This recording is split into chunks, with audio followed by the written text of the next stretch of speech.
বন্ধুরা, বর্তমান সময়ে চায়ের দোকানগুলোতে একটা ট্রেন্ডিং টপিক এই শীতকালে জল হওয়া নিয়ে। এর জন্য কারা প্রবলেম ভোগ করছে জানো? আমরা, আমাদের মতন গ্রামের ছেলেরা।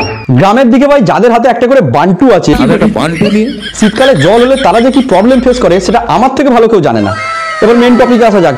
চায়ের দোকানে কতগুলো ভারী কি আর মুরব্বী লোক বসে থাকে, জল হলেই তাদের মুখে একটা কথা, কিরে ভাইপো ওয়েদার রিপোর্ট কি বলছে বল দেখিনি।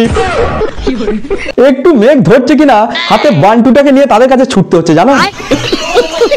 সঙ্গে সঙ্গে আমাদেরকে, কিরে ভাইপো জল হবে মনে হচ্ছে, তোর নেট কি বলছে বল দেখিনি। ব্যাপারটা যদি এরকম হতো, ধরো ওই মুরব্বী লোকগুলো আমাকে জিজ্ঞেস করলো যে জল হবে কিনা, সেটা ধরো আমি একটা বলে দিলাম, যা হোক না হোক সেটা তো একটা ব্যাপার ছিল। কিন্তু যদি আমি বলি জল হবে আর ওরা যদি তারপরে যদি জল না হয়, কি অপমান রে ভাই, ডেকে অপমান করছে, কি করতে ফোন ইউজ করছে। তাই আমার মতন যারা প্রবলেম ফেস করছো তাদেরকে জানাচ্ছি, নিচে কমেন্ট করো, গুগল অফিসে গিয়ে ধর্ণা দেবো।